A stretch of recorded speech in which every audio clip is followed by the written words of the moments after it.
Donc salut tout le monde, aujourd'hui je vais faire une petite analyse du match que je viens juste de voir, il vient juste de se finir, c'est Lyon-Juventus. La la la la la la la. Franchement c'était un beau match. Bon, c'était galère vers la fin, je vais vous dire toute mon analyse. Donc au début du match j'ai été surpris. C'était le premier quart d'heure, tout ça. J'ai surpris, non, on va dire pas surpris. Voilà, Juventus, ils étaient posés, ils faisaient circuler la balle calmement, tout ça. Et dès que les Lyonnais avaient la balle, ils mettaient une pression haute, c'est-à-dire, vous voyez la moitié du terrain de foot, ils mettaient la pression dès que les Lyonnais, ils avaient la balle. Du coup, les Lyonnais, ils devaient se battre pour conserver le ballon et faire des actions. C'est ce qu'ils ont fait totalement. Tandis que quand la Juventus avait la balle et qu'ils faisaient des offensifs, ils faisaient beaucoup circuler le ballon. Voilà, ils avaient l'air d'être posés, ils faisaient circuler, ils paniquaient pas, ils contrôlaient le ballon. Ils avaient une certaine aisance technique, tandis que les Lyonnais, quand ils avaient le ballon, chaque action qu'ils menaient, voilà, c'était un combat et ils se sont battus. Et c'est ça le football. Voilà, je pense que la Juventus s'est trop reposée sur ses acquis, sur ses compétences techniques, tout ça. Tandis que les Lyonnais, ils se sont battus sur chaque ballon voilà, quand ils menaient une attaque. Voilà, c'était des fois c'était galère. Et ça a fini par marcher, ça a fini. Voilà, ils avaient beaucoup de pression en fait. La Juventus, quand ils n'ont pas la balle au pied, ils te mettent beaucoup la pression. Tu vois ce que je veux dire? Du coup, une des premières actions dangereuses, d'ailleurs, il n'y a que les Lyonnais qui ont fait des tirs cadrés dans le match. Il me semble bien qu'il n'y a eu que les Lyonnais qui ont fait des tirs cadrés dans ce match, ma parole. Une des premières actions, justement, elle était lyonnaise. Ça, c'était un corner, c'était une belle action d'abord. Ça donnait un corner et le corner, l'autre, il était pourtant désaxé, il n'était pas dans l'axe. Il était décentré, je ne sais plus comment on dit. Enfin, il était dans les 6 mètres, à l'angle des 6 mètres. Il a mis une tête sur le corner et ça a tapé la barre transversale. Elle vibre encore la barre transversale. Et après, il y a eu le but de Toussard. Donc bravo, Toussard. Je le connaissais pas trop. Mais bon, d'après son nom, Toussard, les Toussards, c'est ceux qui toussent. Mais lui, c'est pas le coronavirus qu'il a, c'est le virus du but. Il a le virus de la victoire. Franchement, bon but, franchement. Et après ce but, justement, à la 30e minute, je pensais que la Juventus allait se ruer sur les buts de Lyon. Ma parole, je croyais qu'ils allaient se ruer. Coréam, c'était l'inverse en fait. C'est Lyon qui a continué d'attaquer, de monopoliser le ballon et de mener des actions toute la première mi-temps, pratiquement jusqu'à la fin de la première mi-temps où la Juventus, ils ont essayé quand même de faire des actions, les Juventunois, comment on dit, les Juventusiens. Ah, je rigole, c'est les Juventurins, voilà, les Juventurins. Vous connaissez les Juventurins? Mais non, ils viennent de Turin, donc c'est des Turinois. C'est des Turinois. Donc la première mi-temps, bilan de la première mi-temps, totalement mérité. En fait, ils se sont battus.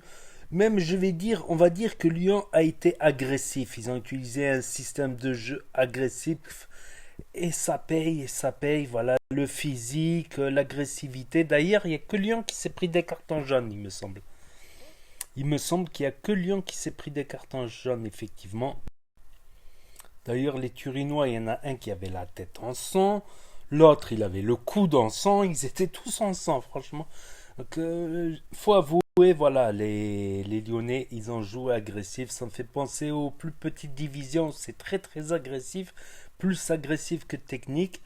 Mais voilà, c'est clair que la Juventus, ils ont Ronaldo, ils ont pas mal de talent, ils sont très techniques.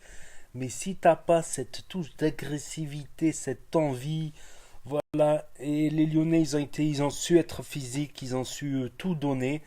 D'ailleurs, la deuxième mi-temps, ça repartait, ça avait l'air équilibré. Les Lyonnais tentaient, les Juventusois ils tentaient, les Turinois, je veux dire. Les Turinois, ils tentaient. Mais on va dire à partir du à partir du deuxième milieu de la deuxième mi-temps, à partir du milieu de la deuxième mi-temps, Là, ça a été une domination turinoise totalement. Mais ce qui est logique, en fait, moi je pensais que, tu vois, quand il y a deux clubs qui sont, on va dire, équilibrés, deux clubs à peu près équilibrés, quand un il marque le but, fatalement, l'autre il va tout donner pour revenir. Donc c'est le mec, c'est l'équipe qui est menée, qui va monopoliser le ballon, qui va tout donner, qui va se jeter justement. Et ça, je ne l'ai pas vu dans Turin. À part à partir du milieu de la deuxième mi-temps, où là, les Turinois, là, je commençais à m'inquiéter, franchement.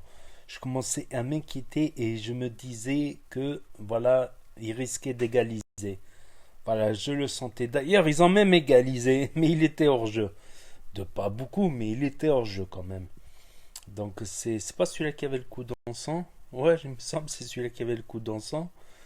Donc franchement, il y a eu aussi l'autre, là, le défenseur lyonnais qui a tapé dans le talon de l'autre, il s'est blessé.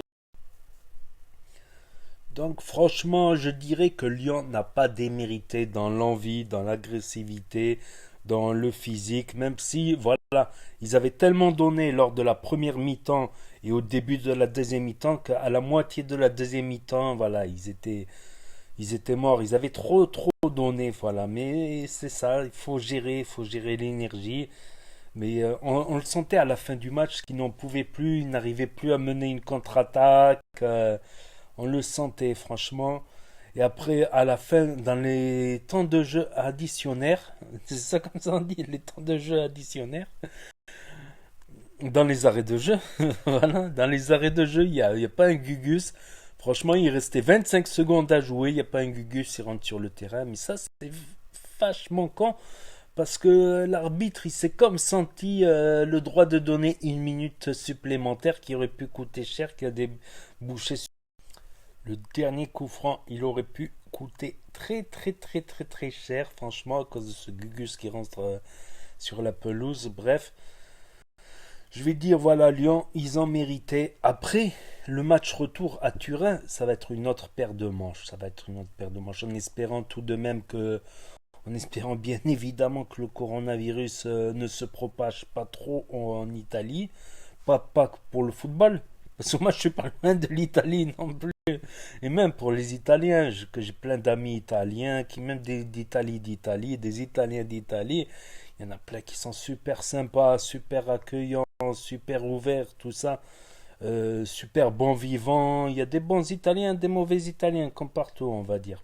Ça me ferait Ça ferait mal au cœur pour eux et pour nous que ce virus il se propage malheureusement, croisant les doigts, faisant des doigts, invoquant Allah, invoquant Dieu pour que ça. Sinon, revenons au foot, bah, c'est Lyon qui a fait une belle opération. Voilà, s'il se prépare bien mentalement, physiquement pour le match retour, voilà, c'est à suivre. Voilà, il n'y a rien qui est gagné pour l'instant. Bon, s'ils arrivent à faire le 0-0, c'est gagné, c'est qualifié. Mais c'est, on va dire, c'est beaucoup mieux que ce qu'a fait le PSG. Franchement, le PSG à Dortmund. Après, jouer à Dortmund dans cette ambiance, c'est chaud quand même, Dortmund. On verra aussi au match retour. Il y a l'Atalanta de Bergame. Ils ont fait un carton plein. Eux, laisse tomber. Ils sont jamais arrivés à ce niveau de compétition, du moins en Champions League. Ils avaient fait déjà une finale. Une demi-finale et une finale de Coupe du UEFA à l'époque. C'était la C3 à l'époque. Donc voilà, je me permets de faire des petites analyses. Voilà, c'est mon analyse personnelle. C'est ce que moi j'ai constaté avec mon vécu de footeux. Voilà, je suivais beaucoup le foot, un peu moins ces derniers temps. Voilà, du coup, je connais pas tous les joueurs par cœur. À une époque, ouais, je connaissais tous les joueurs de Première Ligue, même des championnats étrangers, tout ça. Mais voilà, je garde, on va dire, une observation footballistique. Je m'y connais quand même au football. Donc dites-moi si ça vous plaît, mes petites vidéos d'analyse sympas avec des filtres Snapchat et tout, ça sera publié sur NAS. Je vais le publier sur NAS06. J'ai une autre chaîne NAS Foot, mais elle marche pas trop. Et justement, ben, c'est là-bas où j'ai mis une petite vidéo où vous pourrez regarder tous les matchs gratuitement, championnat, tout ça. Il y a plein de pubs en contrepartie, mais bon, en contrepartie, c'est totalement gratuit au lieu de payer 9 € pour une chaîne, 5 € pour une. Donc ce snap, je le publierai sur NAS06, mais n'hésitez pas à vous abonner sur NASFoot aussi pour voir la vidéo, elle est épinglée sur ma page. Voilà pour les nouveaux visiteurs et pour vous la trouverez facilement. Et voilà ma petite analyse footballistique. Bravo à Lyon. Voilà, à l'époque, je ne pouvais pas manquer un seul match de Coupe d'Europe, surtout quand il y a les clubs français qui jouent, quels que soient les clubs. Voilà. Donc n'hésitez pas à mettre un gros pouce bleu et à venir vous abonner à me rajouter sur Snapchat. C'est NAS06YT au-dessus. Et je vous dis à très bientôt les amis les potos pour de nouvelles vidéos.